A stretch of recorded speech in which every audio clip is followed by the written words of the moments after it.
TV KPM.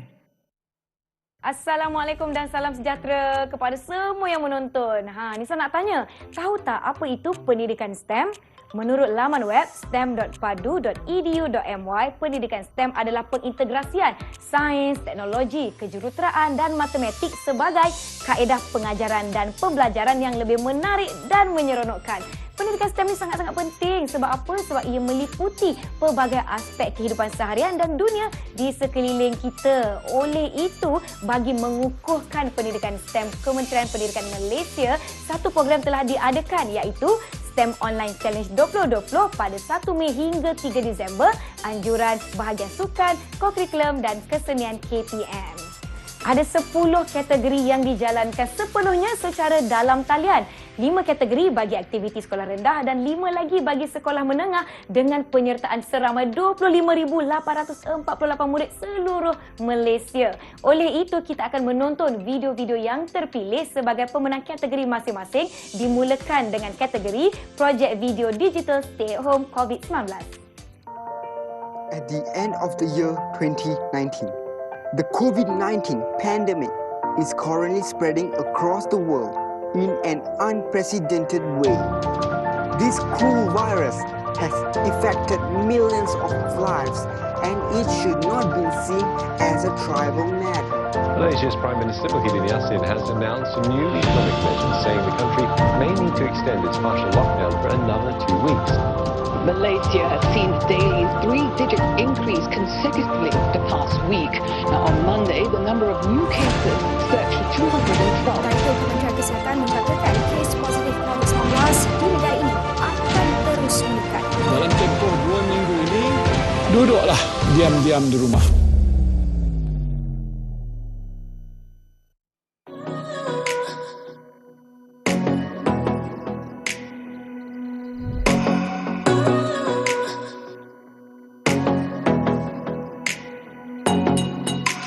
Every morning, I make a cup of coffee for myself and probably with some bread or biscuits.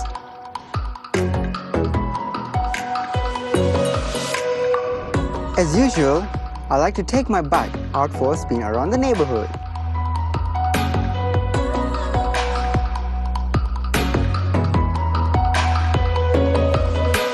When I was about to head out, I received a notification about the latest COVID-19 news. The situation was kind of serious, so I can't go out. Guys, what a bummer. I head back in and wonder what should I do. Suddenly, a thought came to mind, and I started to Google on how to better myself during quarantine. Starting off with exercise. Exercising can keep our body healthy and fit during quarantine. Next, I grab a book from my bookshelf. It's about computer knowledge and troubleshooting solutions.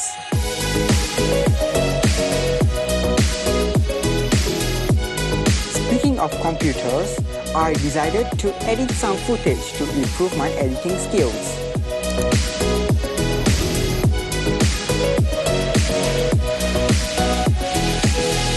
I ended the day by browsing some funny memes on social media. I felt tired and went to bed around 11 p.m.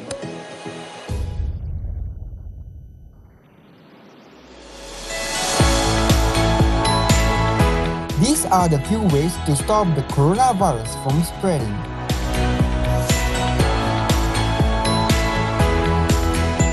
The coronavirus is transmitted through air, contact with contaminated objects, and direct contact with an infected person. To prevent the disease from spreading, we should wash our hands frequently, cover when sneezing or coughing, maintain proper social distancing, and wear masks when leaving the house.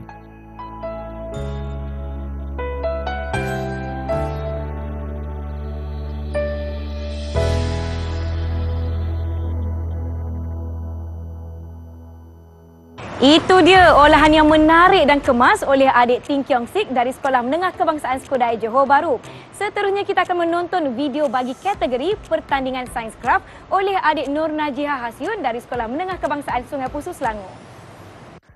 Petang kemarin, saya berhasrat untuk pergi berkelah bersama kawan saya. Saya membawa aiskrim di dalam beg plastik. Sementara menunggu kawan saya lebih kurang 30 minit, saya mendapati aiskrim yang saya bawa telah pun cair. Macam mana ni? Saya tahu, mari buat mini chiller box yang boleh melambatkan pencairan ais. Hai, saya Nona Jiasion tingkatan 3. Ini adalah bahan-bahan yang diperlukan untuk membuat mini chiller box.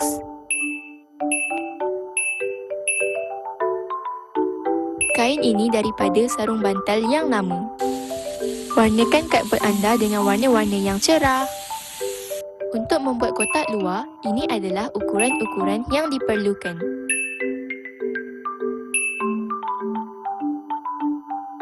Cantumkan bahagian-bahagian seperti berikut.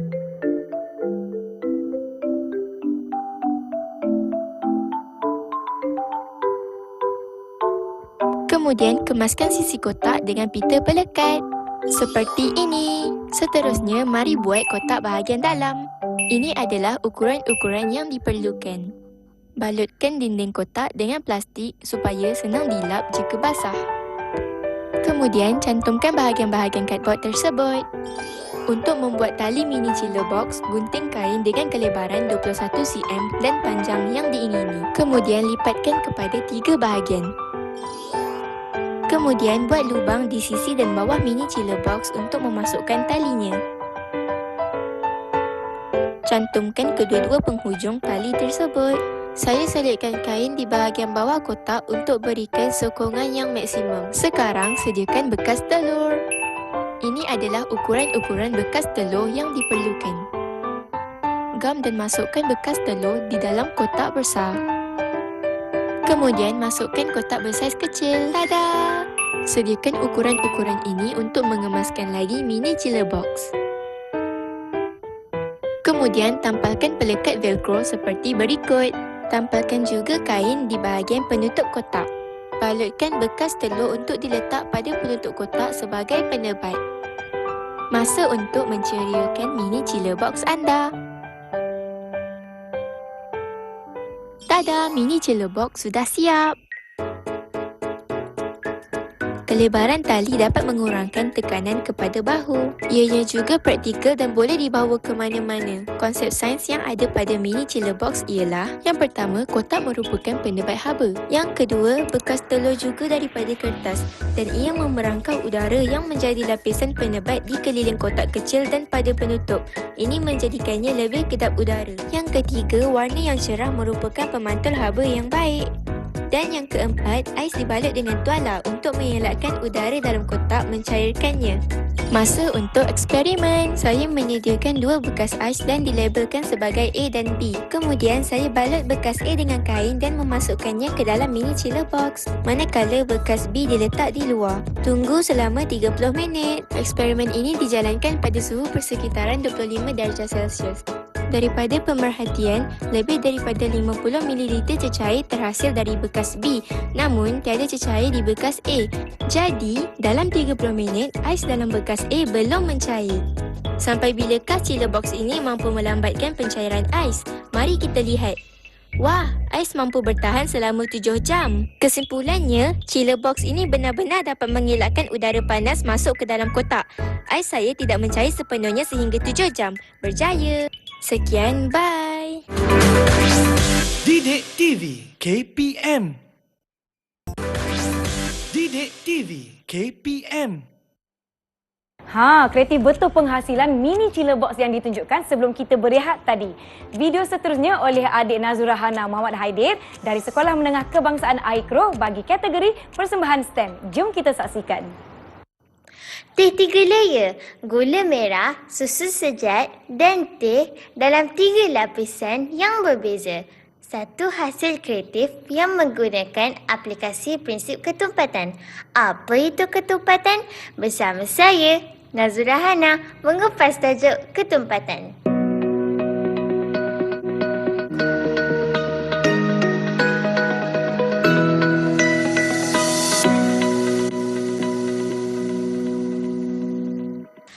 Ketumpatan merupakan fenomena yang menyebabkan suatu bahan timbul atau tenggelam dalam cecair yang berbeza. Objek yang lebih tumpat adalah objek yang akan tenggelam di dalam bendala yang kurang tumpat.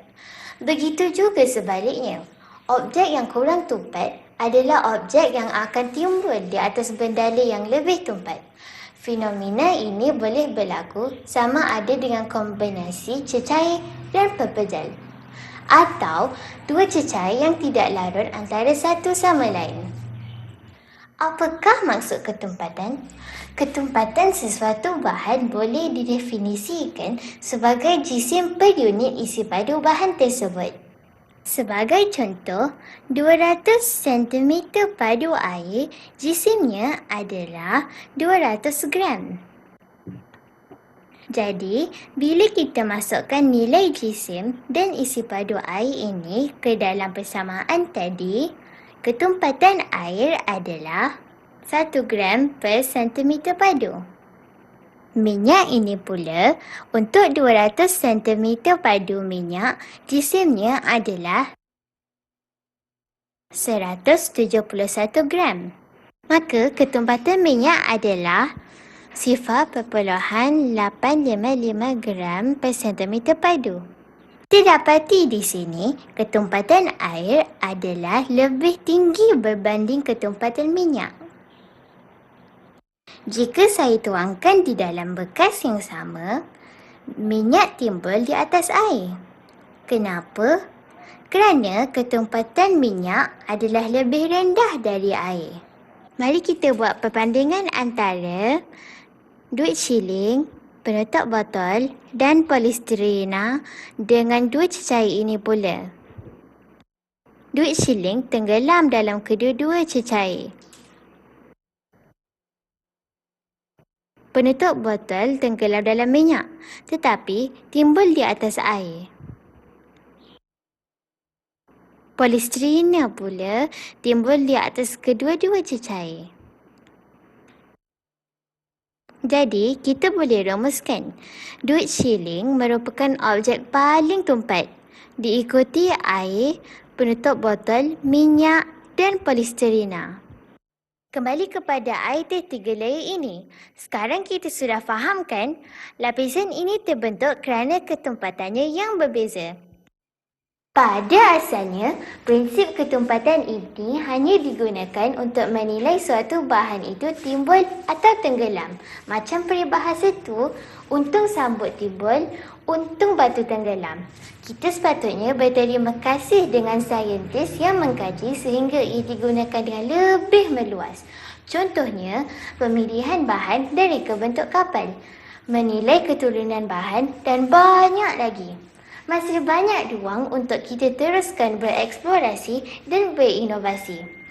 Sekian, selamat bereksplorasi dan berinovasi. Adik Nazura bercerita mengenai ketumpatan dan melakukan eksperimen sains yang sangat menarik, ringkas dan senang dipahami. Seterusnya bagi pertandingan reka cipta Face Mask Shield oleh adik Nur Syaurah Akilah Zamzami dari Sekolah Kebangsaan INA 62 Kota Kinabalu Sabah. Kita saksikan. Assalamualaikum dan salam sejahtera. Hai kawan-kawan, nama saya Nur Syaurah Akilah Zamzami daripada SK 62 tahun 4 Zamzami. Saya telah mereka cipta face mask shield yang diberi nama Carbon Mirror. Berikut ialah bahan-bahan dan peralatan yang saya gunakan.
Prinsip pantulan cahaya dan kegunaan magnet melalui subjek sains diaplikasikan ke dalam Cover Me.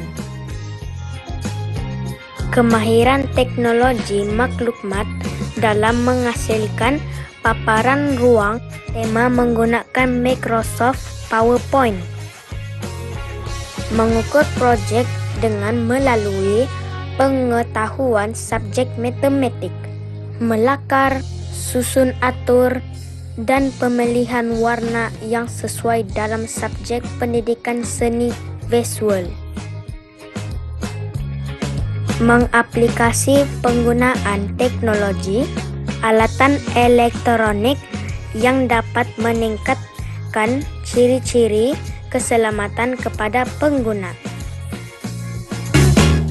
Balik-balik siap bilang rindu sama kamu, pikiran melayang macam tinggi langit biru. Sekarang kita jauh, memang saya mau pulang sabar dulu. Sudahkan saya bilang rindu juga kamu, melayang limpasu puncak gunung Kinabalu. Sekarang saya tunggu. Didik TV KPM. Didik TV KPM. Menerusi pertandingan ini, kita dapat lihat bakat, kreativiti dan keupayaan pelajar lebih terselah menerusi pengetahuan dan kepelbagaian inovatif STEM yang ditunjukkan. Adik-adik, tahniah kepada semua yang telah menang ataupun tidak. Yang penting adik-adik, usaha yang telah ditunjukkan. Terima kasih kepada semua yang menonton dan yang memberi sokongan kepada STEM Online Challenge 2020 anjuran BSKK KPM. Sebelum mengakhiri program, kita tonton satu lagi video oleh adik Lenitra Kanagalingam dari Sekolah Kebangsaan Konvent 1 Kelang bagi kategori pertandingan bercerita STEM. Bye!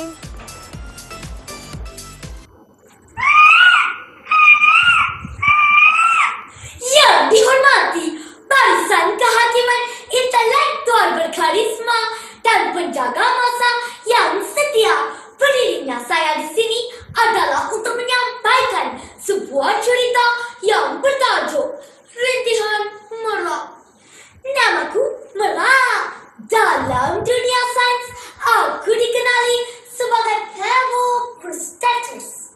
Aku dilahirkan di sebuah hutan yang kaya dengan hazanah bersama-sama rakan-rakanku flora dan fauna seperti meranti, cengal, harimau belang,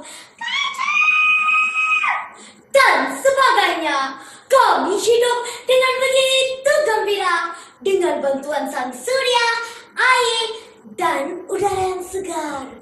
Aku bangga dengan rakan-rakan floraku yang menjadi kawasan tadahan hujan, sumber makanan, sumber pendapatan, dan membekalkan oksigen kepada manusia.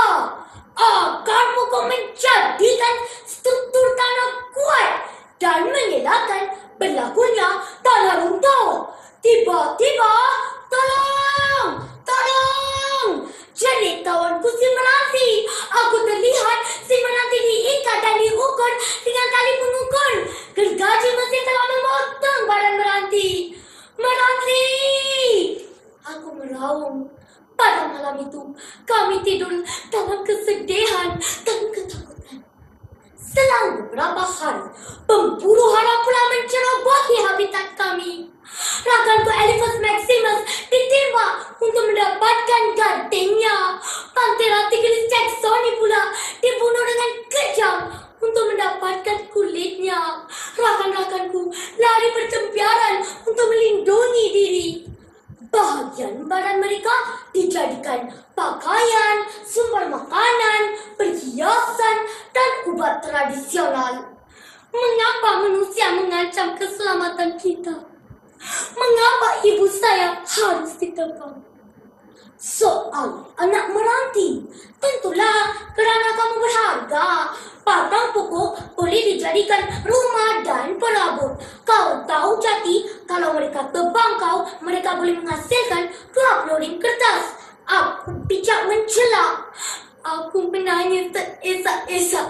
mengingat kembali saat rakanku gajah dan harimau dibunuh. Hari berganti hari. Bumi kami terus disegel. Jentera, pemotong dan gergaji tangan terus menunjukkan kezaliman ke atas haiwan yang diancam kepupusan. Tahukah kawan-kawan, haiwan yang diancam kepupusan bermaksud haiwan yang semakin kurang bilangannya di bumi. Pada waktu itu juga kedengaran suara manusia. Kita kaya, kita kaya. Sifat tamak menguasai diri mereka. Penduduk kampung yang berhampiran hutan itu telah membuat aduan kepada Jabatan Perilitan dan Jabatan Perhutanan. Mereka yang tidak bertanggung jawab telah dikenakan tindakan undang-undang. Akhirnya, pemeliharaan telah dilakukan bagi mengekalkan keadaan asal rakan flora dan faunaku supaya tidak pupus. Habitat kami diwartakan sebagai kawasan hutan simpan.